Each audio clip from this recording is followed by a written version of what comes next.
A'udzubillahi minasyaitonirrajim. Bismillahirrahmanirrahim. Assalamualaikum warahmatullahi wabarakatuh. Alhamdulillahi rabbil alamin.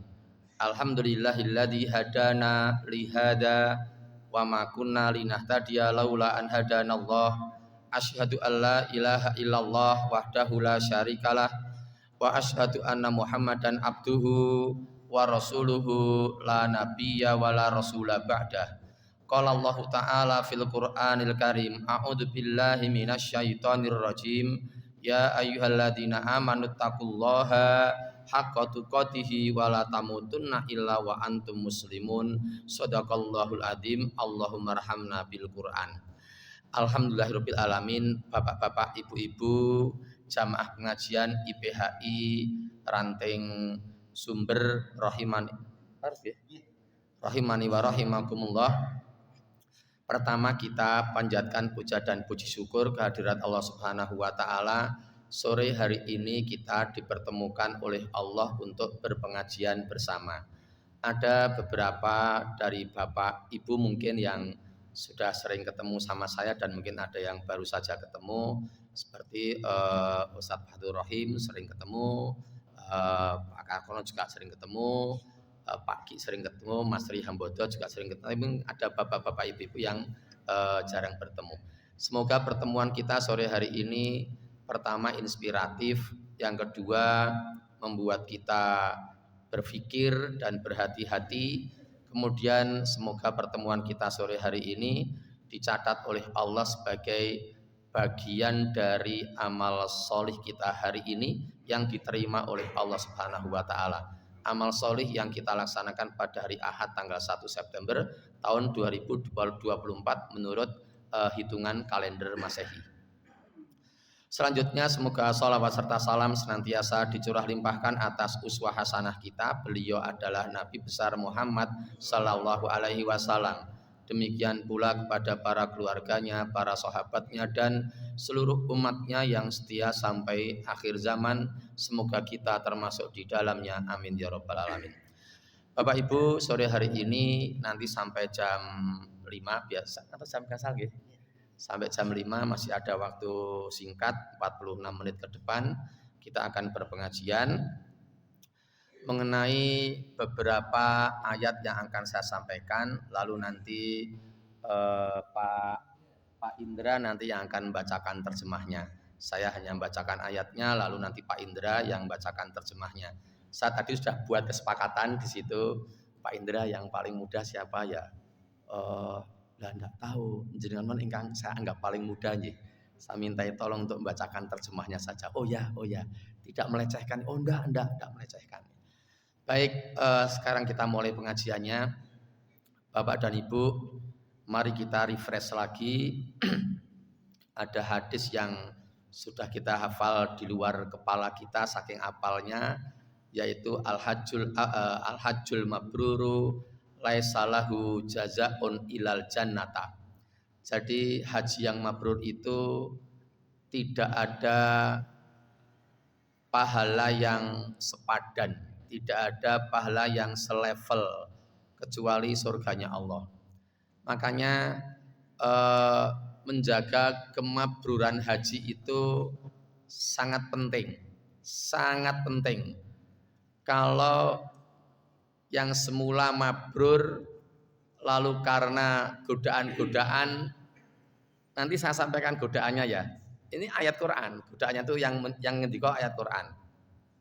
Semoga kita bisa menjadi berhati-hati. Baik, sekarang kita lihat dulu untuk yang ngasto Quran atau yang ngasto HP dan di dalam HP-nya ada Al-Qur'annya.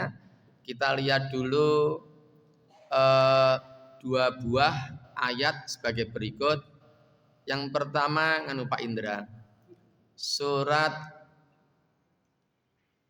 Fusilat, surat yang ke-41, ayatnya ayat yang ke-30. Kita lihat sekarang sama-sama teksnya. Surat ke-41 namanya surat Fusilat ayat 30. A'udzu billahi minasyaitonir rajim. Innal ladzina qalu rabbunallahu tsumma istaqamu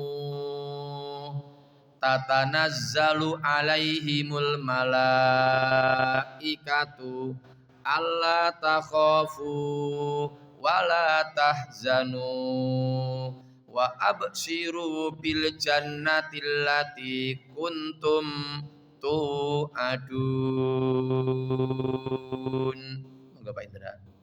Sesungguhnya orang-orang yang berkata Tuhan kami adalah Allah, kemudian mereka meneguhkan pendirian mereka, maka malaikat-malaikat akan turun kepada mereka dan berkata, janganlah kamu merasa takut dan janganlah kamu bersedih hati, dan bergembiralah kamu dengan memperoleh surga yang telah dijanjikan kepada.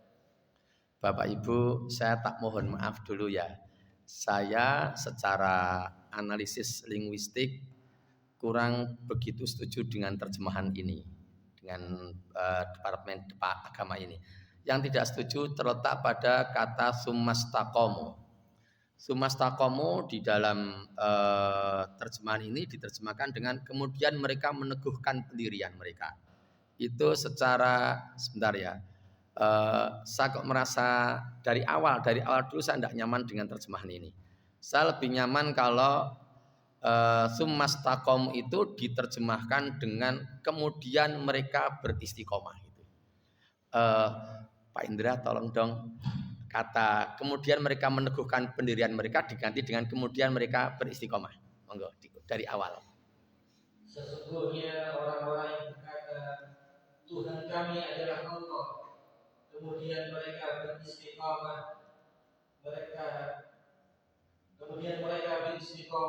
Maka malaikat-malaikat akan turun kepada mereka dan berkata, janganlah kamu merasa takut dan janganlah kamu bersedih hati, dan bergembiralah kamu dengan memperoleh surga yang telah dijanjikan kepadamu. Nggih Bapak Ibu, kapanpun Bapak Ibu meninggal dunia pasti masuk surga. Pasti, yakin saya.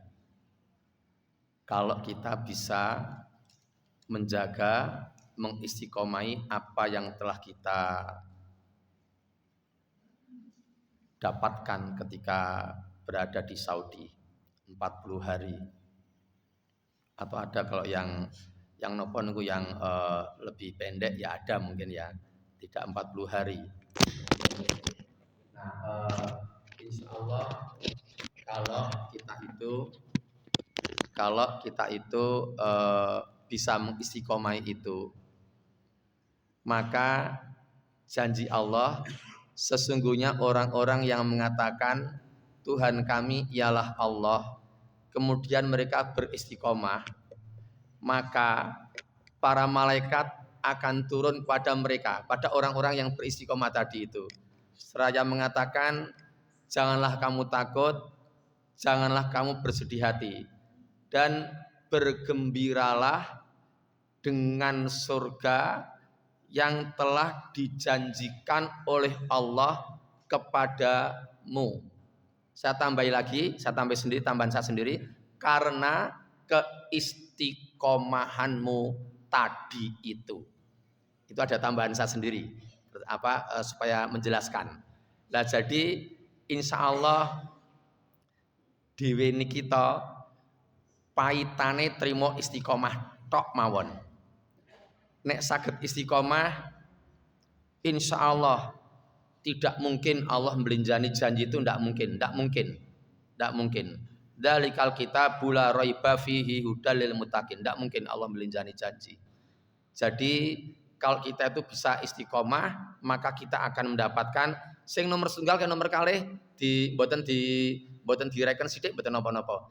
Yang pertama, maka tidak ada rasa takut dan tidak ada bersedih hati.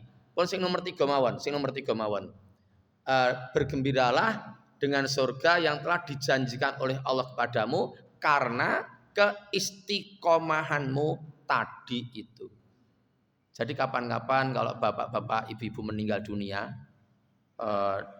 di kita tampaknya tidak sampai 2070 lah habis di sini ya. Tidak sampai 2070. 2070 dari sekarang masih ada 46 tahun. Saya 56 tahun sekarang. Tambah 46 berarti 102. Berarti ya sudah mati 102 itu. Nah, maka menurut teori kita semua yang hadir di Masjid Masitoh sore hari ini itu kalau meninggal pasti akan mendapatkan surga. Tidak mungkin Allah melinjani janji. Gitu.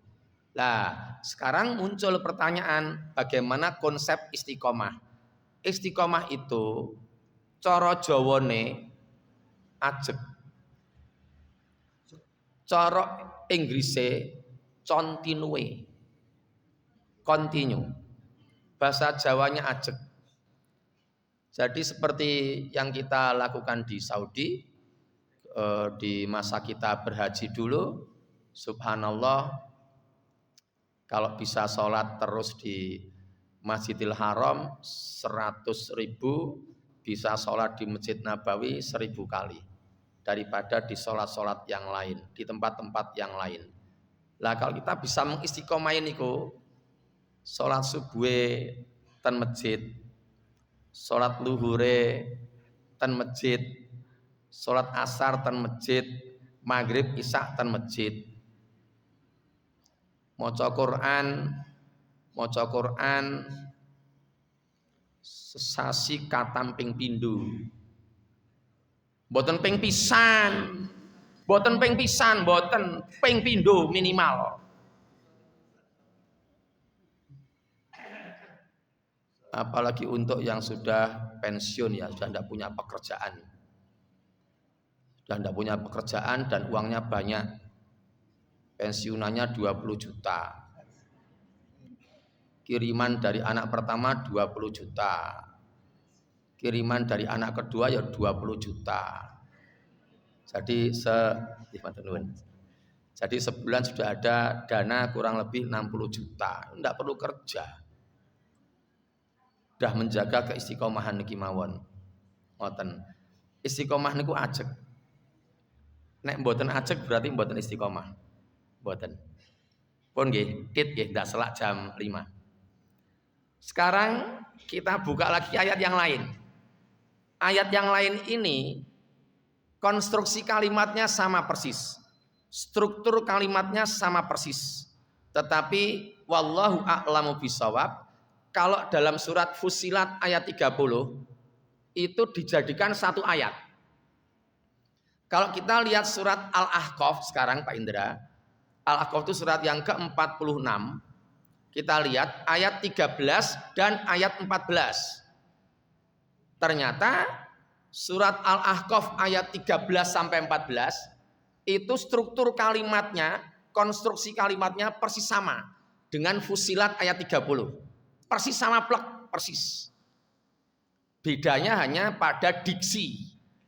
Urusan diksi, urusan pilihan kata agak berbeda sedikit. Tapi ya awal-awalnya sama, bagian belakangnya saja yang beda. Oke ya, sekarang saya bacakan ya. Nanti kan terjemahnya sama. A'udzubillah, surat ke-46, surat Al-Ahqaf ayat 13 sampai ayat 14.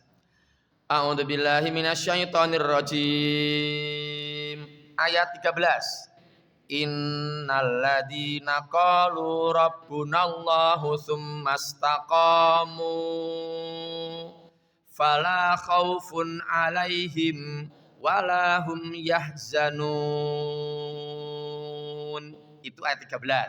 Sekarang masuk ke ayat 14-nya.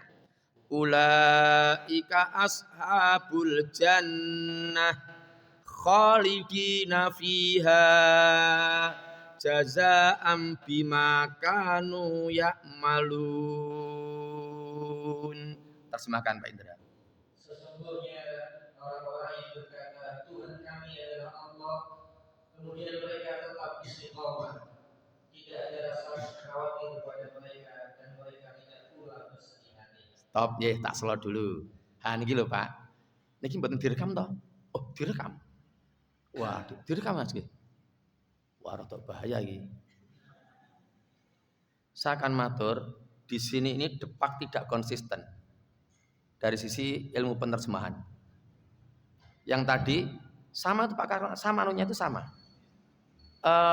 Uslubnya sama. kalimatnya sama, teks Arabnya sama, summastaqamu, tetapi di surat Fussilat ayat 30 itu diterjemahkan dengan kemudian mereka meneguhkan pendirian mereka.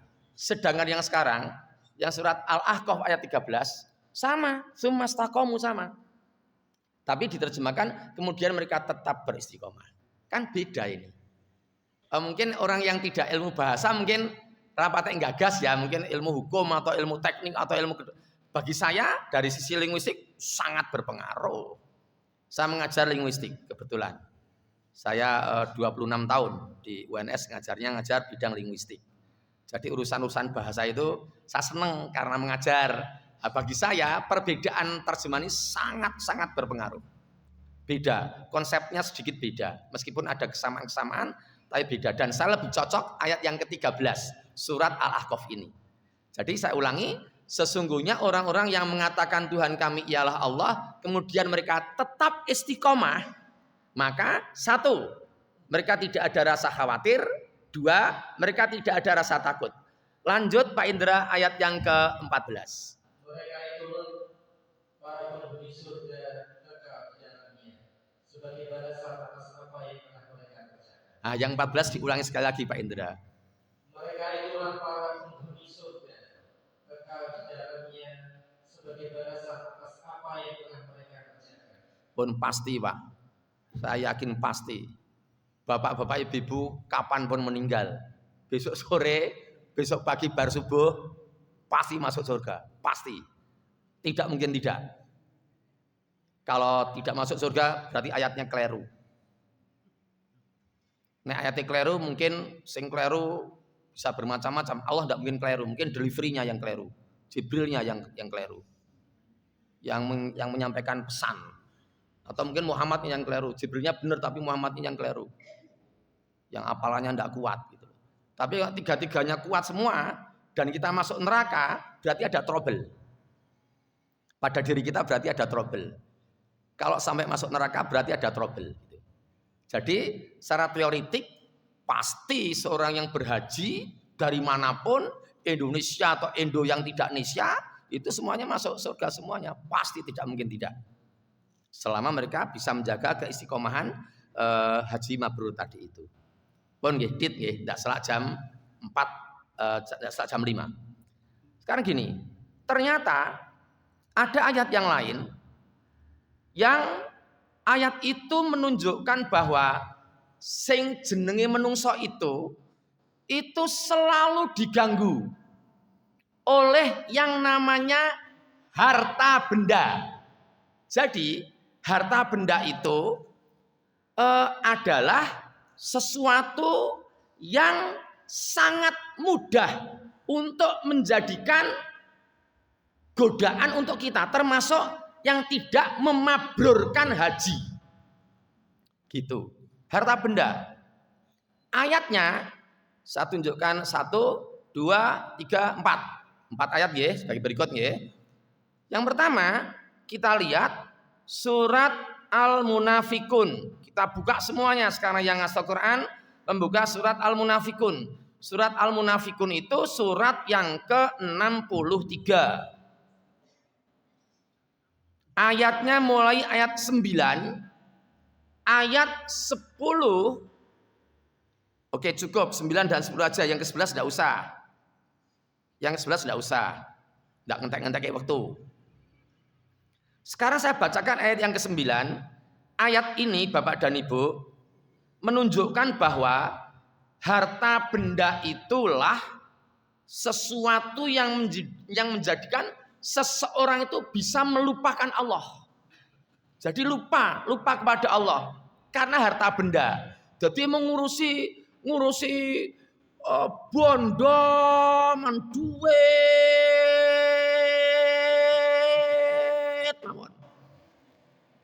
nganti nabrak aturan-aturannya ditabrak kabeh. Sing penting mau urusan duit mawon. Ayatnya ini, surat Al-Munafikun ayat yang ke-9. Saya bacakan ayatnya sekarang. A'udzubillahi minasyaitonirrajim. Ya ayyuhalladzina amanu la tulhikum amwalukum wala auladukum an dzikrillah wa may yaf'al dzalika faulaika humul khasirun. Terjemahkan Pak Indra. Wahai orang-orang yang beriman, janganlah harta bendamu dan anak-anakmu melalaikan kamu dari mengingat Allah. Dan barang siapa berbuat demikian, maka mereka itulah orang-orang yang rugi. Lah nek enten ayat ngeten iki berarti nggih nganu sing marake seseorang melalaikan atau melupakan Allah yang tadi pertama harta benda, yang kedua anak-anak gitu. Nah, kita fokus pada harta benda ini. Jadi sudah berangkat haji bagus. Di sana bedanya di sana kan enggak kerja ya. Di sana bisa berdoanya banyak, sholatnya banyak, baca Qur'annya banyak, beramalnya banyak. Karena di sana enggak kerja selama 40 hari itu. Pekerjaannya ditinggal, cuti besar 40 hari. Setelah kembali ke sini, kita enggak bisa lepas dari pekerjaan. Nah, itu ya ujian itu. Karena urusan harta benda tadi itu, sehingga terus melalaikan Allah. Niki direkam nggih. Nggih pun mboten napa-napa. Direkam itu bahaya. Saya kadang-kadang diantemi wong Mas, lajeng diantemi kula pengajian ten Kota Barat lajeng diantemi ten Jagalan, pun tahu nggih. Kula pengajian ten Kartosura lajeng diantemi ten Palur. Ning mboten napa-napa direkam ngeten iki. Jadi kalau ada yang haji ning ra iso maca Quran, iman-iman banget. Iman-iman banget. Harus bisa baca Quran. Dengan kecepatan seperti ini, dengan kecepatan contoh. A'udzubillahi minasyaitonir rajim. Wa minan nasi may yaqulu amanna billahi wa bil yaumil akhir wa ma hum bimumin yukhadi'una Allaha wal ladzina amanu wa ma yakhda'una illa anfusahum wa ma yash'urun fi qulubihim maradun fazadahumullahu marada wa lahum adzabun alimun bima kanu yakdibun. Dengan kecepatan seperti ini sebenarnya membaca Al-Quran 1 juz itu hanya butuh waktu 40 menit. Saya sudah ratusan kali coba. Sudah ratusan kali, tidak hanya puluhan, ratusan mungkin ribuan kali. Jadi dengan kecepatan seperti itu 40 menit. Sekarang kalau 1 juz 40 menit, maka satu Quran 30 juz itu sama dengan 1200 menit. 30 kali 40 menit. 30 juz kali 40 menit, ketemunya 1200 menit. 1200 menit berarti sama dengan 20 jam. Sehari semalam 24 jam. Satu bulan 24 jam kali 30. 24 kali 3 72 tambah 01 720 jam. Satu bulan kita diberi oleh Allah 720 jam. Tapi banyak haji di luar masjid ini yang tidak khatam satu bulan. Haji di luar masjid masih toh. Di sini khatam semua. Gitu. Banyak haji di luar masjid masih toh yang tidak khatam. Ya menjaga kemabrurannya wallahu a'lamu bishawab. Dan rata-rata sing marake ngoten niku harta benda. Mengurusi bisnis mawon. Dodolan mawon. Sing jahit mawon. Nganti rupane kaya benik. Ngoten. Sing mulang niki sing kena sing diantemi nggih kula niki kali wong UNS. Dadi ten mriki niki mung skopus terus. Ngoyak guru besar. Sulit ya sekarang jadi guru besar tambah sulit. anunya. Itu ada Pak Ki di sini. Tambah sulit. Ya, Pak Ki mungkin tidak bisa jadi guru besar. Sudah 64 tahun. Sulit karena guru besar harus teraih sebelum usia 65. 65 kan pensiun. Kalau jadi guru besar tambah 5 tahun, pensiunnya sampai usia 70. Gitu kalau dosen di UNS seperti itu. Lah Bapak Ibu, saya tunjukkan ayat yang lain nggih. Sing marake wong niku lale itu harta benda. Kita lihat sekarang surat tadi satu surat Al-Munafikun ayat 9. Ayat 10-nya saya baca, ayat 10-nya belum saya baca. Ayat 10 masih Al-Munafikun Pak Indra. Wa anfiqu mimma razaqnakum min qabli ayyatiya ahadakumul maut fayaqula rabbi laula akhartani ila ajalin qarib fa as-saddaqa wa akum minas salihin. Terjemahkan Pak Indra. Dan infakkanlah sebagian dari apa yang telah kami berikan kepadamu sebelum kematian datang kepadamu, sebelum kematian datang kepada salah seorang di antara kamu. Lalu dia berkata sambil menyesali, ya Tuhanku, sekiranya Engkau berkenan menunda kematianku sedikit waktu lagi, maka aku dapat bersedekah dan aku akan termasuk orang-orang yang saleh. Jadi kalau seharusnya yang tidak terlalaikan, tidak melalaikan Allah ya malah sedekah, tidak mengumpulkan harta benda terus. Jadi harta benda yang telah terkumpulkan harusnya disedekahkan. Surat Al-Munafikun ayat 10 itu. Oke, sekarang kita pindah ke ayat yang satunya lagi yang menunjukkan bahwa harta benda itu ternyata merupakan penggoda terkuat. Kita buka surat Al-Anfal sekarang. Surat Al-Anfal itu surat yang ke-8. Ayatnya ayat 28. Surat ke-8 ayat 28. A'udzu billahi minasyaitonir rajim. Wa'lamu annama amwalukum wa auladukum fitnah wa annallaha indahu ajrun adim. Terjemahkan Pak Indra. Ketahuilah bahwa hartamu dan anak-anakmu itu hanya sebagai cobaan, dan sesungguhnya di sisi Allah ada pahala yang besar. Nah, di situ ada urutannya sama, harta benda lalu anak-anak. Yang tadi yang surat Al-Munafikun ayat 9 isami, harta benda lalu anak-anak. Yang sekarang surat Al-Anfal surat ke-8 ayat 28 juga sama, harta benda dan anak-anak. Dan Allah menggunakan kata fitnah. Fitnah di Al-Quran kita diterjemahkan dengan cobaan. Bisa juga diterjemahkan dengan ujian atau bahan testing. Jadi harta benda dan anak-anak, terutama harta benda, itu adalah ujian, cobaan bagi orang yang menerima harta benda tadi itu. Kalau sampai lalai, sampai melupakan Allah, maka ya iman-iman hajinya.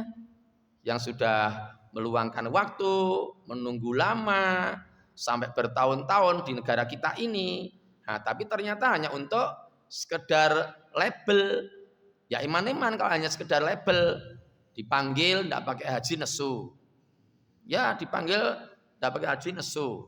Jadi haji ini kan pun ping 5 ya ditulis sudah ngoten. Wong ping 5 kok.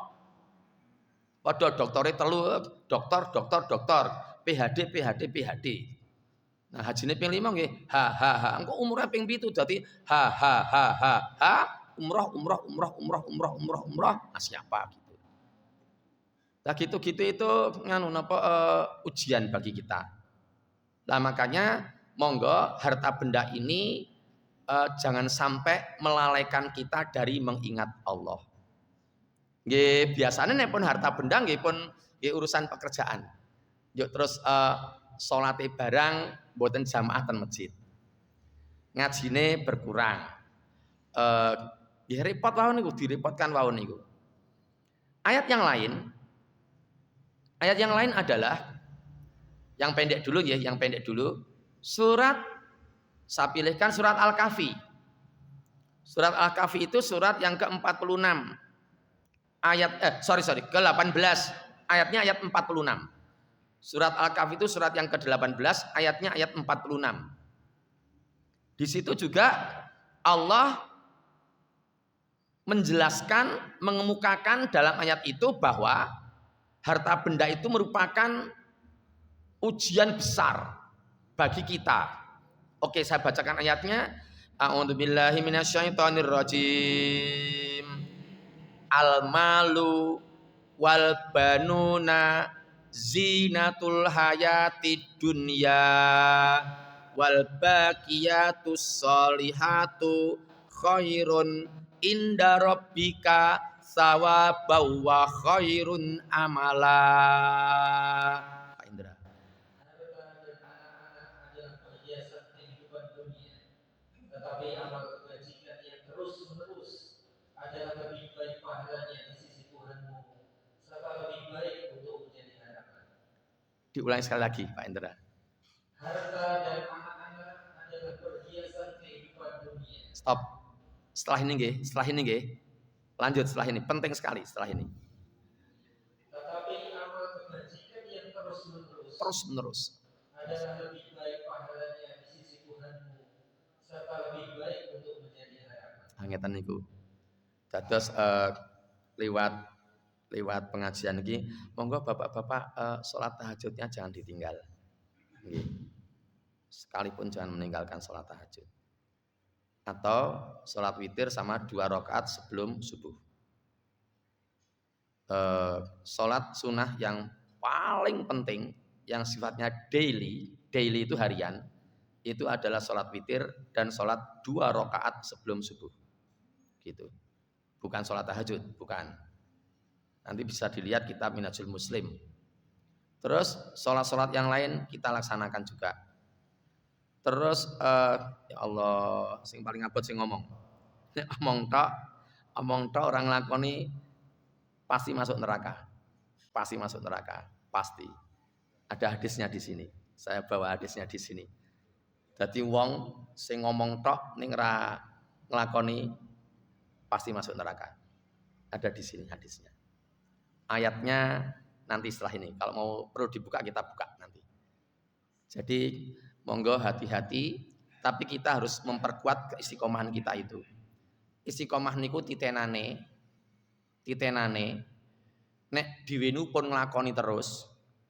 Njuk tiba-tiba karena sesuatu hal kita tidak ngelampahi, mboten nglakoni di hari itu, maka pasti muncul rasa gelo.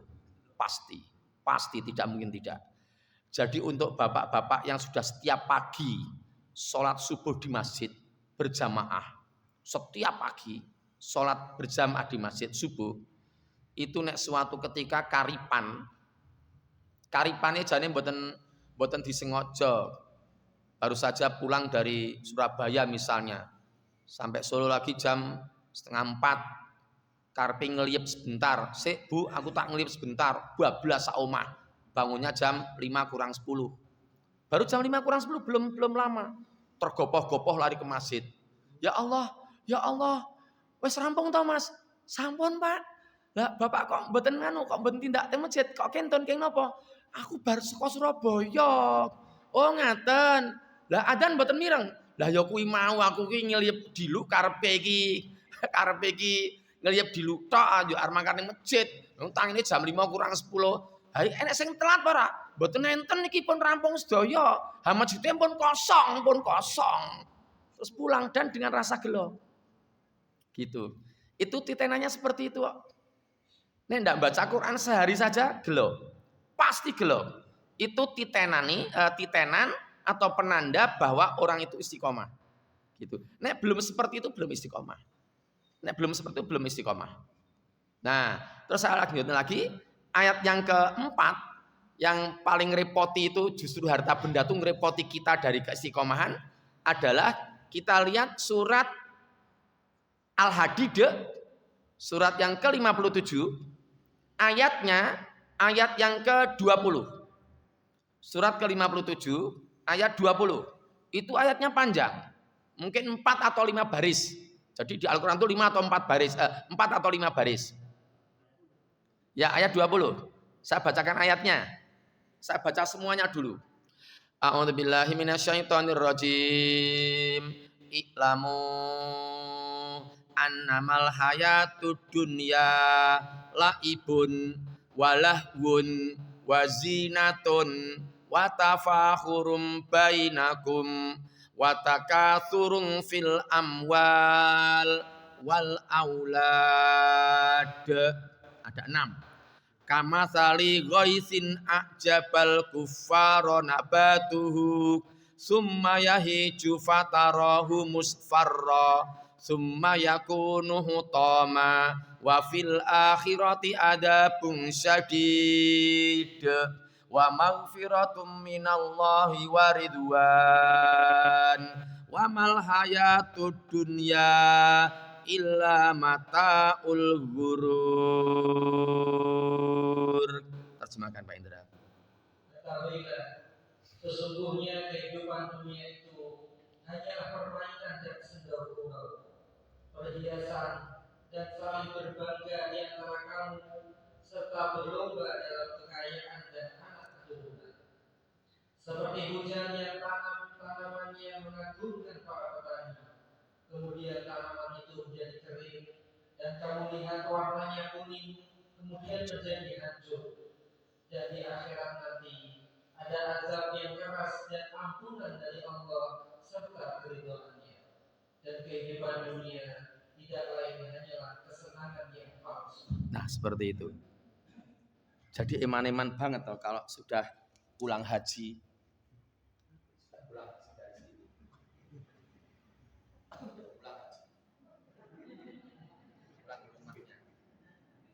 Yuk tergoda harta benda. Yuk terus mengurono, mengurene, ora enek wong. A'udzubillahi minasyaitonirrajim. Bismillahirrahmanirrahim. Nawaitu nyolong lillahi ta'ala.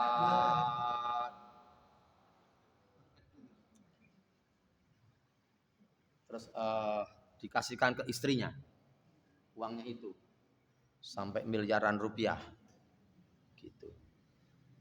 Korupsi. Terus habis itu mati. Repot gitu itu. Udah pulang dari haji. Punya persewaan rencar. Sewa mobil. Terus sudah haji. Ada orang yang datang. Pak Haji, saya mau pinjam mobil. Oh ya, monggo. Milih yang mana? Ini saya butuh 3 mobil itu. Loh untuk apa kok banyak sekali? Pak Haji saya mau tanya, sehari semalam berapa 24 jam? Ya sekarang ya 500.000 lah. Oh ya, saya sewa 3 ya. Oh ya sewa 3. Kok 3 nggak apa toh? Nanti tak ceritake. Berarti satu hari ya 1.500.000. Oh ya, Pak Haji nanti saya sewanya 3 hari loh. Ya Allah, alhamdulillah ya Allah 3 hari. Jadi 1.500.000 kali 3, 4.500.000 ya alhamdulillah ya Allah, alhamdulillah rezeki minallah. Terus yang punya renkareng tanya, jane nggo apa to Mas kok nyilih sampai 3 dina? Oh niki nganu kangge napa niku nggawa PSK ten Tawangmangu. Lah kok ning Tawangmangu ngapa? Enten pertemuan ten Tawangmangu yang melibatkan banyak orang di sana sampai 3 hari, terus enten sing sanjang kan goleke guling sing iso ngentut. Wah, ngipun. Yo pon nek guling ngentute pun iso digolekke. Ning armadane sing kanggo ngirim niku kurang. Kurang 3 mobil. Lah kula mriki. Wah, nek ngono aku kaji. Aku yo ora iso masa. Ya mobile disewa sing kanggo apik-apik wae to. Nggih pun ngeten Pak Haji. Kula niki mepet wektale. Pun ditunggu niki. Pun sakniki ngeten mawon. Sedinten kudune pinten? Ya sedina ki ya saiki 500.000 sedina sewengi. Pun ngeten mawon. Bismillahirrahmanirrahim. Niki sedina 1 mobil sehari semalam kula sewa 3 juta. 3 juta Mas. Nggih. Lah nyilihmu piro? 3. Dadi sedina sange to, nggih. Lah nyilmu pirang dina? 3 dinten. 17 yuta. Nggih. Sik tak pikire. Wah, mikirin tau ora mikir. Kajiannya mulai mikir ini. 17 yuta. Waduh, ya Allah, moga-moga 3 dina mobilnya mulai dalam keadaan baik. Allah mengampuni dosa-dosa ini. Amin ya rabbal alamin. Mas, mengko mulya mobil resik nggih. Nggih, kula kumbahke. BBM kembali penuh ya. Nggih, insyaallah. Kula eling-eling. Pun niki serak anu lho, pun keputusane ya segawanen. Yang mau nyewon nelpon. Assalamualaikum. Mas, driver kon rene 3, Mas. Heeh, kowe nggo mobil siji rene, nggo driver 3, nggo ngangkut mobil 3. Saged, Pak? Oh, iso wis iso. Ya tak tunggu nggih. Nggih, waalaikumsalam. Mobilnya diambil. Nah, terus yang punya rencar lah DP-ne pundi? Ora perlu DP, kabeh pun to. 17 yuta to. Kula kae kabeh. Nggon niki. Alhamdulillah, mobil pergi, penyewanya pergi, delalai. Ya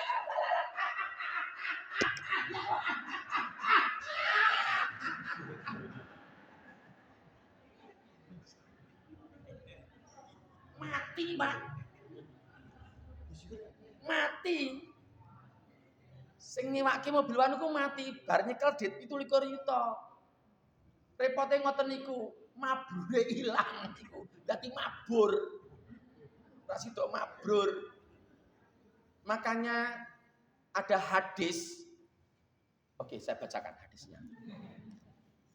Ada di halaman 338, enggak keliru di sini buku ini. 338. 395, 374, 338, 324, 335. Oke, ini dia, sudah ketemu. Oke. Saya bacakan ya.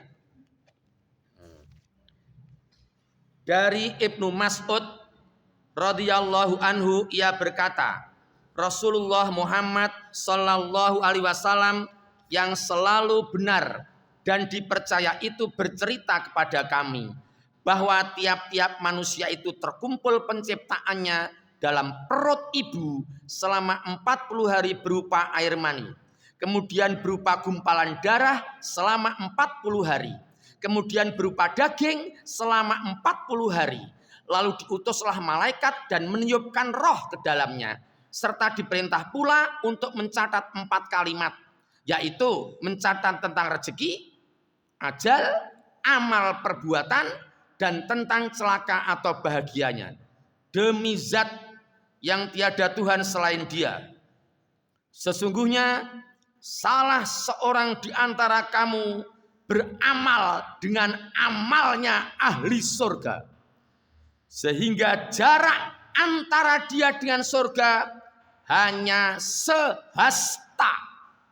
Namun karena ia telah tercatat sebagai ahli neraka, maka tiba-tiba ia melakukan amalan ahli neraka sampai akhirnya dia masuk neraka. Contohnya ini tadi. Dan yang seperti ini banyak. Saya lanjutkan sampai selesai. Dan salah seorang di antara kamu sekalian beramal dengan amalnya ahli neraka, sehingga jarak antara dia dengan neraka hanya sehasta. Tetapi karena ia telah tercatat sebagai ahli surga, maka tiba-tiba dia mengamalkan amalan ahli surga sampai akhirnya dia masuk surga. Hadis riwayat Bukhari dan Muslim. Ini dua-duanya tidak boleh kita contoh. Yang kita contoh adalah yang istiqomah tadi itu. Nggak ben amale apik, dilalae, mungkari seminggu munggah kaji, mungkari seminggu munggah kaji, dan dadak pamitan karo demenane, wah repot ini. Wah tawang mangu, wah berzina, wah ra iso ucul, mati loro-lorone, ra klamben. Masuk Solo Pos, koran Solo Pos. Ngeri ya semacam itu. Tapi juga jangan mengikuti yang kedua, amal ahli neraka. Terus meskipun akhirnya mendapatkan kesempatan beramal orang-orang ahli surga dan akhirnya dia mendapatkan surga. Niki ngeri ngeten niki. Iya nek akhire apik. Nek akhirnya mboten apik. Makanya tidak ada kata lain istiqomah tadi itu. Pun nggih. Situ jam 5, tapi tempat saya belum. Kurang 3 menit. Kurang 3 menit kita selesai. Godaan yang berikutnya adalah selain harta benda adalah urusan riya, pamer. Kita buka ayatnya sekarang. Ternyata kalau ada pamer itu pahalanya hilang semua. Tidak ada pahala sama sekali. Jadi misalnya ada pembicaraan, kowe angel munggah kaji, kowe angel. Bahasa Inggrisnya angel. Loh. Kaji bola-bali. Umroh bola-bali. Kowe, wah.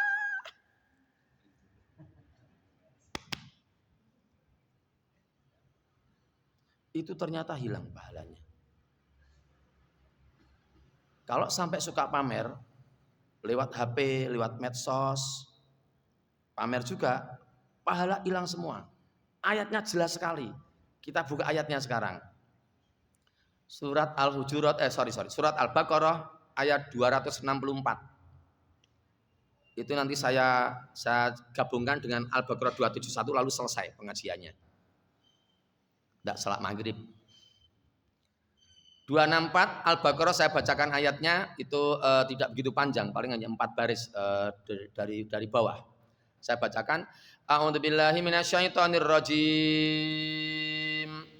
Ya ayyuhalladzina amanu la tubtilu shadaqatikum bil manni wal adha kalladzi yunfiqu malahu ria'an nas wala yu'minu billahi wal yaumil akhir famathaluhu kamathali safwanin alaihi turabun fa asabahu wabilun fatarakahu solda la yaqdiruna ala syai'im mimma kasabu. Saulangi, la yaqdiruna ala syai'im mimma kasabu. Saulangi sekali lagi, la yaqdiruna ala syai'im mimma kasabu wallahu la yahdil qaumal kafirin.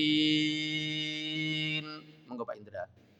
Wahai orang-orang yang beriman, janganlah kamu merusak sedekahmu dengan menyebut-nyebutnya dan menyakiti perasaan penerima.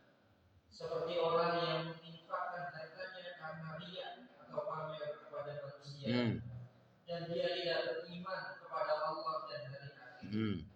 Perumpamaannya, orang itu seperti batu yang licin, yang di atasnya ada debu. Kemudian batu itu ditimpa hujan lebat, maka tinggalkan batu itu licin lagi. Stop. Setelah ini, satu kalimat ini penting sekali. Tadi saya mengulangi sampai 3 kali tadi. Pak Indra juga mengulanginya sampai 3 kali. Monggo lanjut. Mereka tidak memperoleh sesuatu apapun dari apa yang mereka kerjakan. Diulangi 2 kali lagi. Mereka tidak memperoleh sesuatu apapun dari apa yang mereka kerjakan. Oke, attention please. Sekali lagi. Mereka tidak memperoleh sesuatu apapun dari apa yang mereka kerjakan. Lanjut. Dan Allah tidak memberi petunjuk kepada orang-orang kafir. Nah, itu kalau riya itu seperti itu. Kalau riya itu seperti itu. Hilang semua pahalanya. Tidak ada. Buka tirai 3 zong. Tidak ada pahalanya.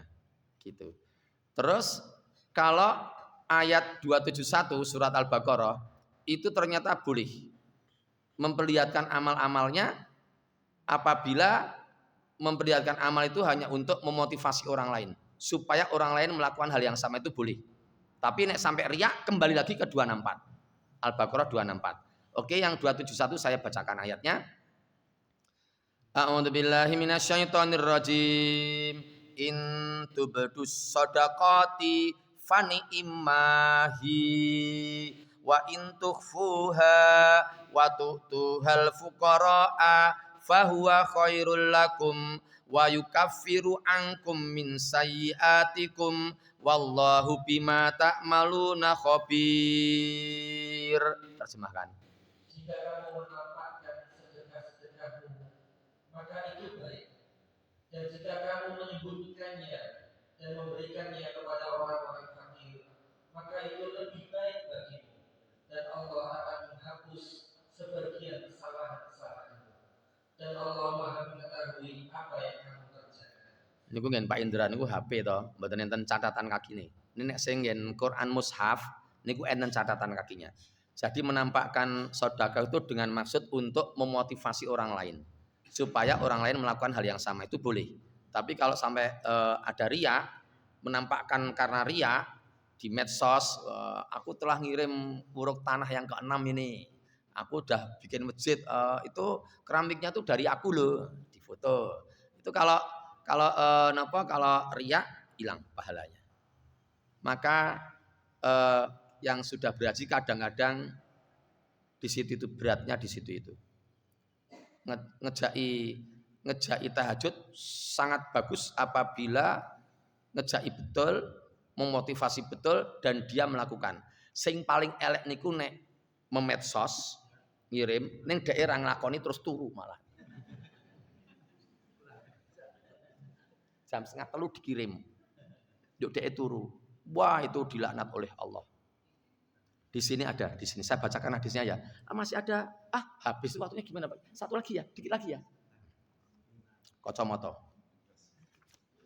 Saya akan menunjukkan bahwa yang kalau omong tok tapi tidak berbuat itu ternyata masuk neraka. Sebentar. Konsekuensi orang-orang yang tidak melakukan apa yang diomongkan. Nggih. Ngoten niku judule. Waduh, lah kok renek. Waduh, lah kok ampun ketemu. Halaman 191. 192, 192, ini pun ketemu. Langsung terjemahnya. Di buku saya halaman 192 ini kitab Riyadhus Shalihin jilid 1. Terjemahnya begini. Dari Abu Zaid, Usamah bin Zaid bin Harithah radhiyallahu anhu, ia berkata, saya mendengar Rasulullah Muhammad sallallahu alaihi wasallam bersabda, setelah hari kiamat ada seseorang yang didatangkan dan dilemparkan ke dalam neraka, kemudian dikeluarkan ususnya, lalu berputar-putar di dalamnya bagaikan berputarnya keledai yang sedang menggiling. Melihat yang demikian, berkerumunlah ahli neraka seraya berkata, hai fulan, mengapa kamu seperti itu? Bukankah engkau yang menyuruh untuk berbuat baik dan melarang dari perbuatan mungkar? Ia menjawab, benar, akulah yang menganjurkan kebaikan, tetapi aku tidak mengerjakannya. Dan aku melarang dari perbuatan mungkar, tetapi aku melakukannya. Hadis riwayat Bukhari Muslim. Berat jadi. Makanya monggo kita jaga kemabruran haji kita bersama. Semoga pengajian singkat ini bisa menginspirasi. Estu kula nggih pun matur kalih Mas Indra. Ten mriku kula pun matur. Pas dari pindah. Belum pindah ke sini saya sudah matur sama Indra itu. Mas Indra saya itu kewuh nek kon pengajian kon kumpulan haji. Lah kenapa toh? Kewuh kok, Mas. Kewuh. Nguyai segoro. Pun nggih, pokoke pun kula saged matur ngoten niku, kita sama-sama menjaga kemabruran kita semua. Demikian Bapak dan Ibu, saya ada khilaf, ada salah, ada kurang, mohon maaf. Semoga yang sedikitnya ada manfaat yang bisa kita ambil. Dari saya cukup. Aqulu qauli hadza wa astaghfirullahal adzim li wa lakum. Billahi taufik wal hidayah. Assalamualaikum warahmatullahi wabarakatuh.